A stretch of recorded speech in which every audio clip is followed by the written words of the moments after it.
Selamat malam untuk pemirsa sekalian ya yang ada di seluruh jagat raya. Jumpa lagi dengan kami dari komunitas Ras Fluba Morata ya. Hari ini akan membahas salah satu topik yang sangat penting berkaitan dengan adanya nubuatan dari salah seorang pendeta yang terkenal ya. Kalau boleh saya sebut namanya di sini adalah Pak Pendeta Gilbert Lumoindo. Ya. Beliau memiliki nubuatan yang luar biasa dan salah satu poin dari nubuatan beliau adalah logika mulai dihancurkan. Mulai dihancurkan. Logika tidak berlaku lagi nanti ya di tahun 2022 ini dan mungkin ke depannya. Nah, saudara semua, pada malam hari ini ada dua orang yang akan membahas hal ini ya bersama-sama dengan saya. Ada Makuru, Sir Makuru, apa kabar? Kabar baik, Bapak dosen. Waduh, diperkenalkan sebagai Bapak dosen ini bahaya kita ini. Nanti rahasia terbongkar. Dan yang kedua ini juga luar biasa ini. Hadir di antara kita Bapak Malobo, tapi ya, nama baptisnya ini Bapak Victor Mukao. Ini luar biasa. Ini beliau adalah seorang pakar manajemen risiko. Ya, jadi kita akan melihat risiko-risiko dari pernyataan Pak Pendeta Gilbert Lumoindong. Nah, saya tahu ketika videonya Pak Gilbert ini viral, Pak Makuru sebagai suhunya ini ya. Oh, suhu, waduh. Suhunya yang mengkampanyekan bagaimana kita berpikir kritis dan juga Victor Mukao mungkin sudah menyiapkan ya. Sudah menyiapkan tanggapan-tanggapan untuk hal ini. Nanti dulu. Kita tanggapi bersama lah ya. Makuru suhunya berapa sekarang? Suhu 36,5 kakak. Nah, tidak boleh terlalu tinggi. Kalau terlalu tinggi bisa dicurigai Omikron. Ini memang susah kalau bicara dengan komunitas berpikir kritis, apalagi dengan Pak Malobo ini. Ini langsung kita dihajar dengan kemungkinan perubahan arti kata di tengah pembicaraan. Dari suhu yang ya kita anggap apa ya artinya yang memiliki apa namanya sejumlah informasi lebih ini diputar menjadi suhu badan. Oke, yang mungkin yang pertama dulu ini saya beri kesempatan dulu kepada Pak Makuru untuk memberikan tanggapan awal dulu sambil saya dengan Pak Malobo atau Pak Victor menyimak. Oke. Apa yang akan ditanggapi oleh Sir Kuru. Mungkin kita tanggapinya sama-sama saja, mungkin oke lah, masing-masing. Tapi saya coba sharing dulu yang katakan beliau ya, yang Pak Gibran katakan ya, share di sini videonya. Ya, dengan begitu dulu. Ya, kita lihat dulu videonya, jangan strawman kita ya. Nah, betul. Nanti dibilang wah ini orang nih tidak beres. Oke.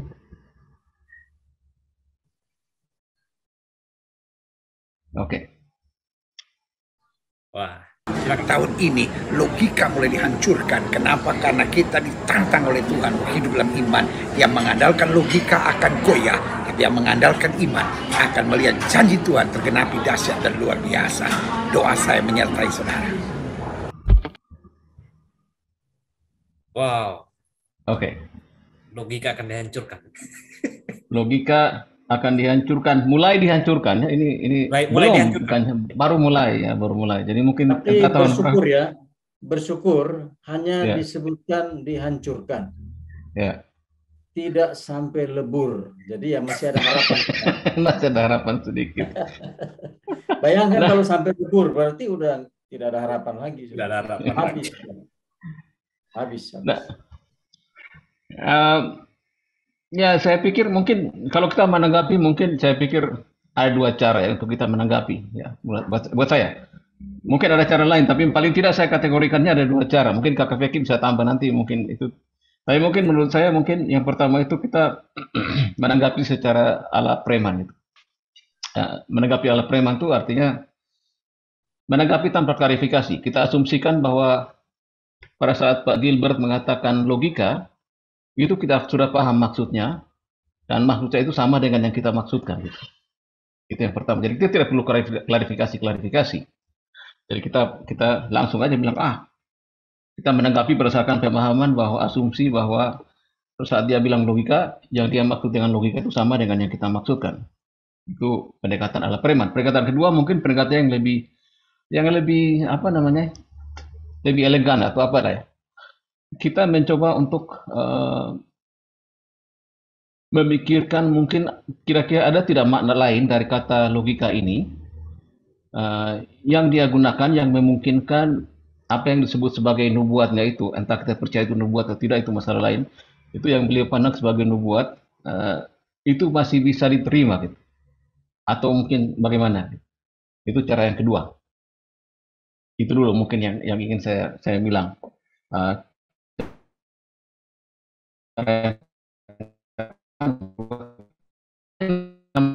Tapi entah itu nama dari saya saja, mungkin Kakak Feki punya pandangan lain tentang cara pandang seperti itu.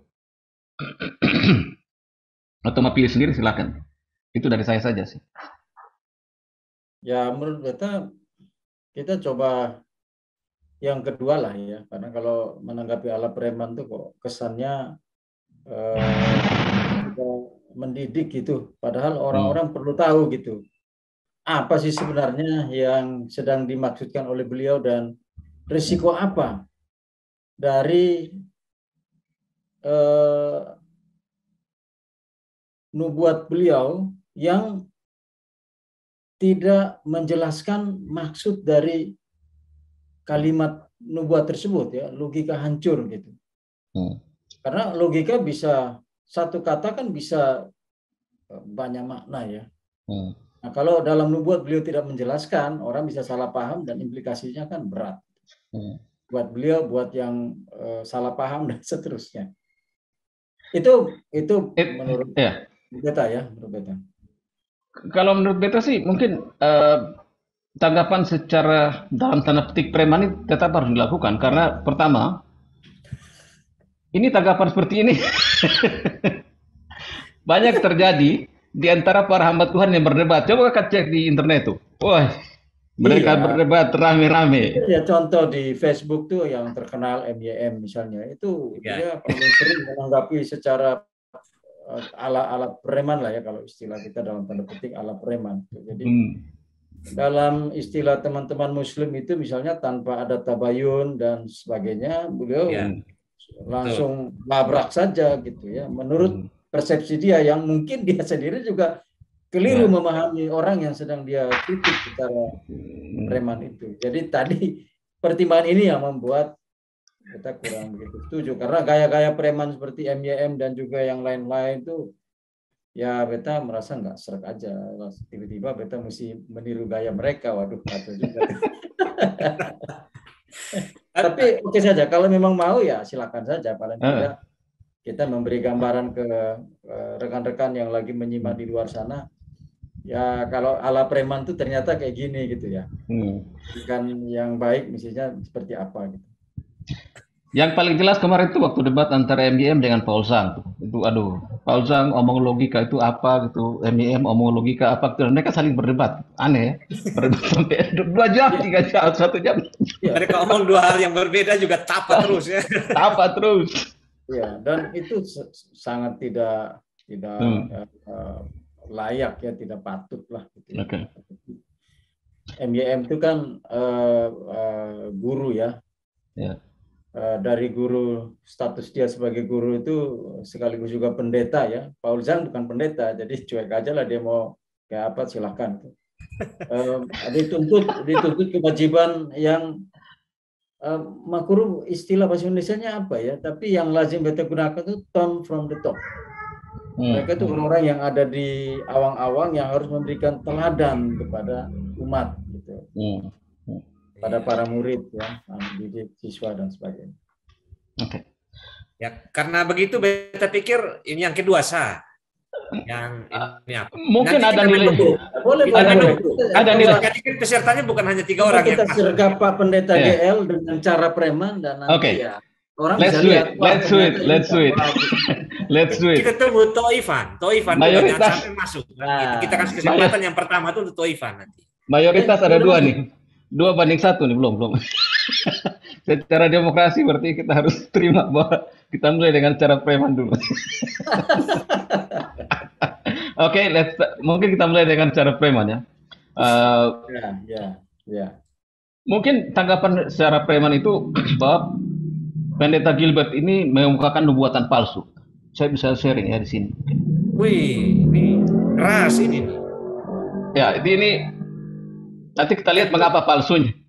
Oh iya, yang ditunggu publik itu. Mengapa palsu? Oke. Ini kalau mulai bikin kumis ini ngeri ini. Supaya jangan tertekan. Tanggapan pertama itu Pendeta Gilbert sebenarnya mengemukakan nubuatan palsu gitu. Nubuatan palsu itu karena pertama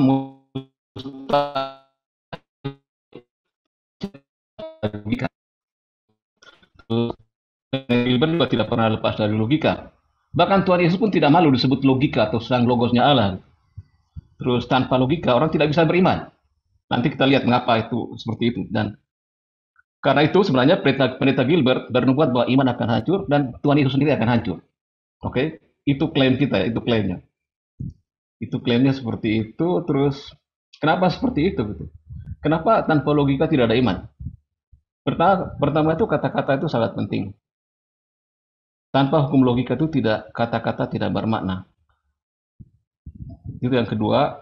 Yang ketiga itu tanpa makna maka kuasa kata-kata dalam tanda petik, karena seperti Pak Gilbert itu biasanya itu sangat senang dengan kuasa kata-kata. Kuasa kata-kata itu hilang tanpa logika, tanpa logika. Mungkin yang pertama dulu. Yang pertama itu kata-kata sangat penting. Ya, pertama dalam beberapa kesempatan itu Pak Gilbert sempat berbicara bahwa kata-kata itu sangat berkuasa. Mungkin Kak Malobo atau sama Roni mungkin pernah dengar hal seperti itu. Terus satu lagi, ada Alkitab mengatakan bahwa iman itu timbul dari pendengaran akan firman Allah. Firman Allah itu kan kata-kata, pendengaran. Mendengaran akan firman Allah. Kalau bukan kata-kata apa coba? Mau bunyi musik, atau mau bunyi kucing, atau bunyi apa gitu. Pendengaran akan firman Allah. Apakah firman Allah itu musik? Atau mengiringnya kucing? Kan tidak, itu kata-kata. Ada kata-kata di dalamnya. Oke. Alasan kedua adalah tanpa hukum logika, kata-kata tidak bermakna. Hukum kontradiksi mengatakan bahwa agar satu kata itu bermakna, saat digunakan satu kata itu harus punya satu makna dan bukan makna yang lain. Ini penting. Jadi kalau kita menggunakan satu kata, kata itu harus memiliki satu makna. Dan tanpa hukum logika, kata apapun bisa berarti apapun. Jadi misalnya kalau Pendeta Gilbert bilang tahun ini logika mulai dihancurkan, ya bisa dibayangkan artinya gitu. Kalau semua kata ini, tahun ini logika mulai dihancurkan, misalnya punya makna-makna yang bisa bermacam-macam, bisa apapun juga, ya bisa dibayangkan apa jadinya.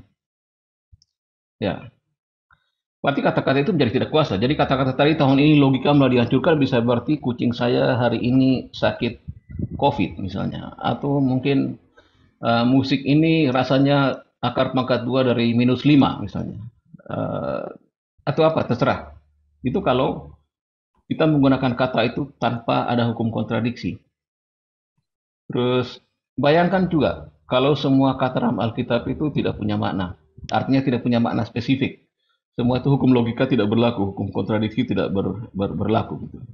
Ya, Pak Gilbert yang berkhotbah mengatakan Tuhan Yesus satu-satunya juru selamat itu bisa berarti apa saja. Bisa jadi mungkin Makuru yang satu-satunya juru selamat, atau mungkin Kakak Feki yang satu-satunya juru selamat mungkin, atau Amaroni mungkin satu-satunya juru selamat.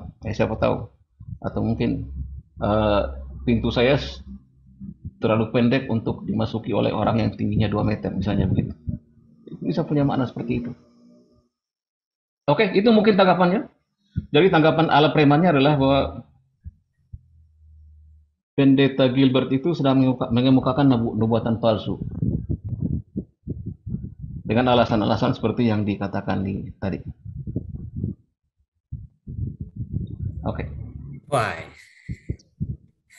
ini palsu ini. Nubuatan palsu dengan asumsi bahwa kata-kata logika yang Pak Gilbert gunakan itu sama maknanya yang kita pahami, yaitu kata logika itu merujuk pada hukum-hukum logika. Pada hukum-hukum berpikir, ya. Ya, hukum-hukum berpikir atau hukum-hukum logika. Itu nubuatan palsu. Karena tidak mungkin Tuhan menubuatkan bahwa Tuhan Yesus akan hancur atau iman akan hancur. Dan itu juga bertentangan dengan penegasan beliau, Pak Gilbert, bahwa ya pada tahun ini orang yang beriman tidak akan goyah gitu, akan diberkati secara berlimpah, bla bla. Artinya beliau menembak kakinya sendiri. Iya, Oke, itu dari saya. Membabat kakinya sendiri ini. Membabat kakinya sendiri, ya. Artinya kalau kita anggap itu logika itu adalah hukum-hukum berpikir. Ya. Tapi bagaimana kalau seandainya logika yang dimaksud Pak Gilbert ini adalah empirisme, pola berpikir induktif? Nah, itu nanti mungkin berikutnya, tanggapan berikut. Kita fokus ke ini, tanggapan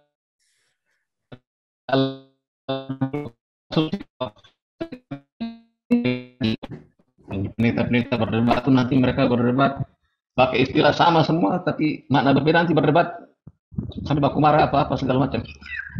Klarifikasi. Aduh, ya memang ini berbahaya sekali nih kata-kata Pak Gilbert ini ya. Kalau dimaknai logika itu adalah hukum-hukum berpikir ya, terkecuali mungkin dimaknai dalam konteks yang lain ya. Itu sangat malah nubuatannya sendiri ya sudah tidak bermakna apa-apa juga itu nubuatan. Tidak bermakna. Tidak bermakna apa-apa nubuatan itu. Ya. Bahkan seluruh kata-kata yang dia sampaikan dari awal pun sama maknanya dengan logika dihancurkan atau dengan yang lain. Pokoknya tidak ada makna sama sekali karena ya. Kalau beta begini. Nah, kalau Bapak gimana? Sama. Bertolak dari pengertian logika itu adalah kaidah-kaidah berpikir yang benar ya.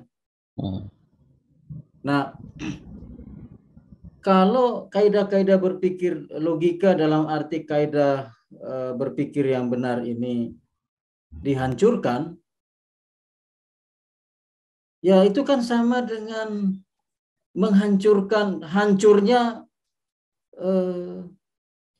cara-cara, kaidah atau hukum-hukum berpikir yang benar ya. Jadi kita tidak bisa membayangkan seperti apa jadinya kalau manusia yang ada ini dia tidak bisa lagi memiliki cara-cara, kaidah, hukum-hukum mengenai berpikir atau metode mengenai berpikir yang benar. Ya hancurlah.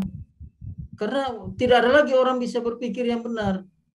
Karena metode berpikir yang benar, kaidah, hukum yang tentang berpikir yang benar itu udah hancur. Ya jadi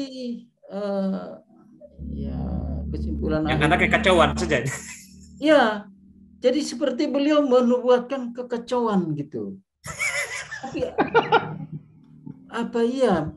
Ya itu yang kemudian ya kita akhirnya terpaksa mesti mengkritisi nubuat beliau dengan apa yang beliau sebut hancur ini gitu. Hancur ya.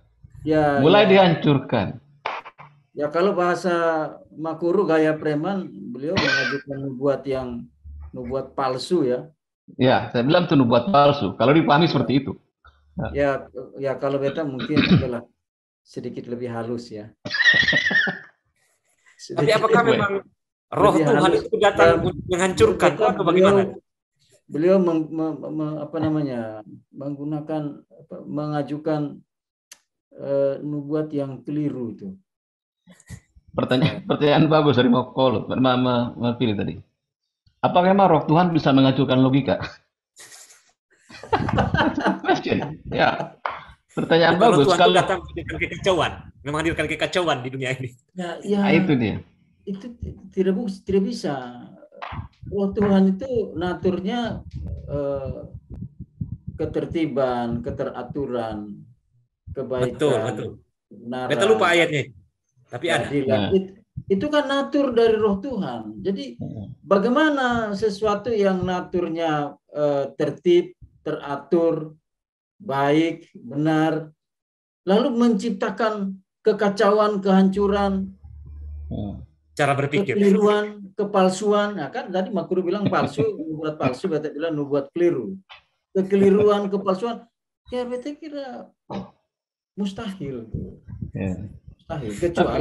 Kecuali kita membangun iman, keyakinan baru bahwa Roh Kudus itu dia bisa baik, bisa tidak baik. Dia bisa teratur, bisa kacau balau. Ya kan? Bisa asli, bisa palsu. Bisa benar, bisa keliru. Tapi selama kita masih meyakini bahwa Roh Kudus itu naturnya benar, baik, asli, tidak palsu ya, asli bukan palsu gitu ya, tertib, teratur, maka ya kesimpulan kembali lagi ya tadi nubuat keliru atau versi premannya Makuru nubuat palsu gitu. Itu satu kesimpulan yang tidak terelakkan. Tapi yang menarik di sini Kakak, masalahnya itu orang yang anti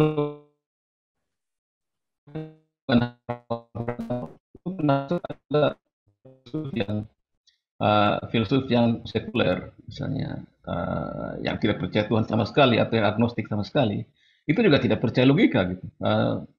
Saya pernah bagikan link di YouTube, di Facebook itu tentang si Bart Ehrman, itu mantan orang Kristen, mantan mahasiswa teologi segala macam, dan dia bilang logika itu bukan sebuah keharusan. No, bukan keharusan. Logika itu bukan ada dalam realitas.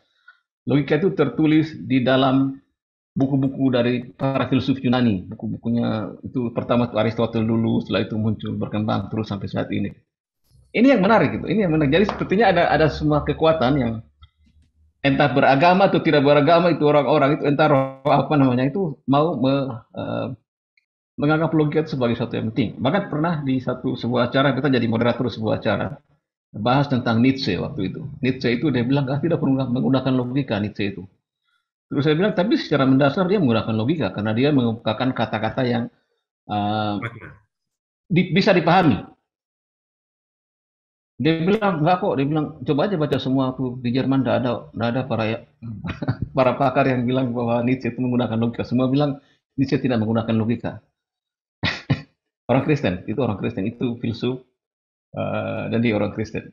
Jangan-jangan Pak Gilbert itu berafiliasi dengan pemikirannya Bart Ehrman. Nanti bisa dulu. Jadi. Lanjut. Beta mau mengangkat data nih. Beta coba cari data dan ketemu. Pada tahun 2013 yang lalu, Pak Gilbert ini, Pendeta Gilbert ya, beliau ada mengeluarkan statement, pernyataan, kalau tidak salah di Twitter. Dia nge-tweet via iPad-nya dia. Bunyinya kira-kira demikian. Logika bukanlah dewa yang harus kita percayai dan seterusnya. Nah ini kan ini memang ada kemungkinan menunjukkan bahwa beliau memang dari awal tidak menaruh respect terhadap logika, cukup terhadap logika. Nah tapi kalau kita maju ke sini ya dari 2013 berarti 2015. Lagi-lagi beliau ada mengeluarkan statement ya, nge-tweet lagi. Bunyinya kira-kira demikian.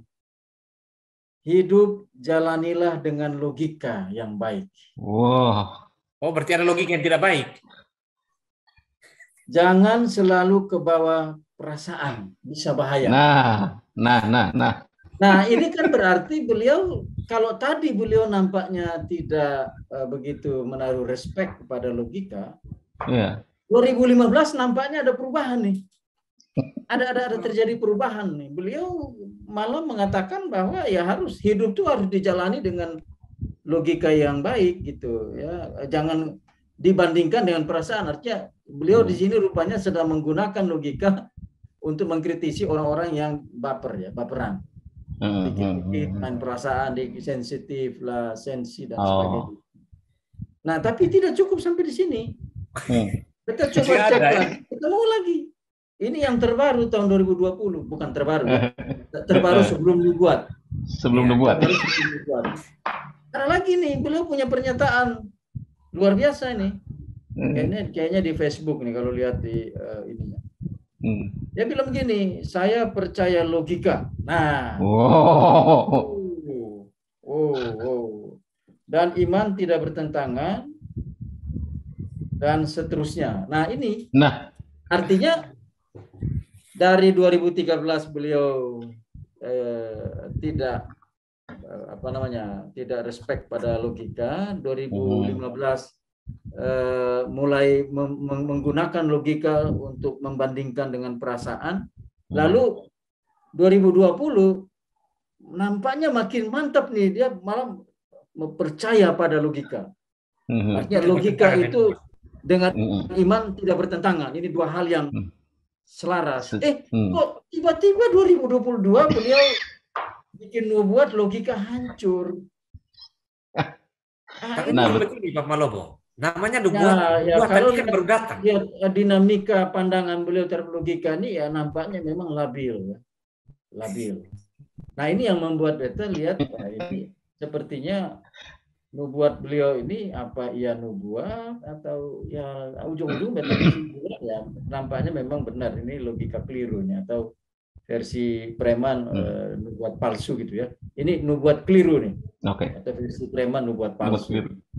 Nah ini Mapili dan Makuru apakah ada pandangan tertentu yang kalau dikaitkan dengan dinamika perubahan pandangan-pandangan beliau terhadap logika yang berujung nubuat, muncullah nubuat logika akan mulai dihancurkan di tahun 2022 ini.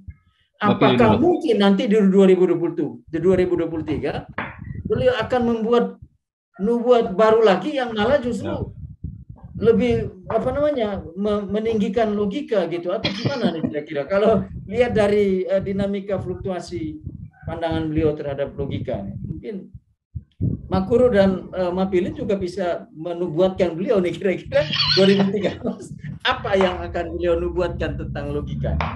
Mapili dulu. Jadi tampaknya memang Pak Gilbert ini progresif ya dalam pandangan ya. Progresif. Dari 2013 agak kontra, mulai setengah ya, bandingkan dengan Baper tadi, 2020 selaras, 2021 menentang lagi itu mulai dihancurkan. 2021 tidak ada. 2022 menghancurkan. Ya, jadi naik turun. Jadi ya memang progresif, tapi satu sisi beta masih menyisakan ruang positif untuk Pak Gilbert. Beta tidak mau se-ekstrim Sirkuru juga tidak mau. Se-ekstrim. Artinya Pak Gilbert ini terus belajar ya. Mungkin saja di 2022 ini namanya nubuat. Nubuat ini kan tiba-tiba datang. Nah, tiba-tiba datang ya? Kemudian harus disampaikan kan begitu. Nah, mungkin ya kalau beliau itu memang betul-betul sangat mendasarkan pada nubuat, ada peluang nanti bisa berubah. Ada peluang di 2025. Kalau kita pikir 2025, karena tadi kan selisih. Tadi 2013 kan? Yang pertama. Ya, 2013, 16, 14, 15, 15 muncul. Jadi kalau nanti akan dijadwalkan itu, Pak Malobo, itu nanti sekitar 2025. Itu akan ada pandangan baru lagi, entah itu nanti sejalan atau tidak atau ambil jalan tengah ya. Nanti 2030 ada lagi. Ini nubuatan untuk ini datangnya nubuatan Pak Gilbert.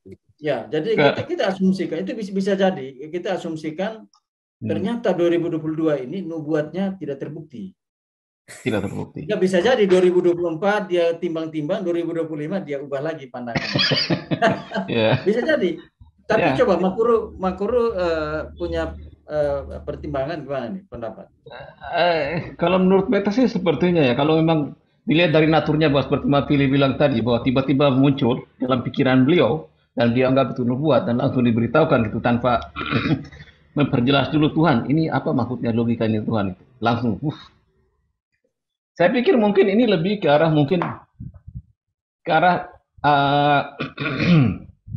makna dominan kata logika yang digunakan pada saat ini.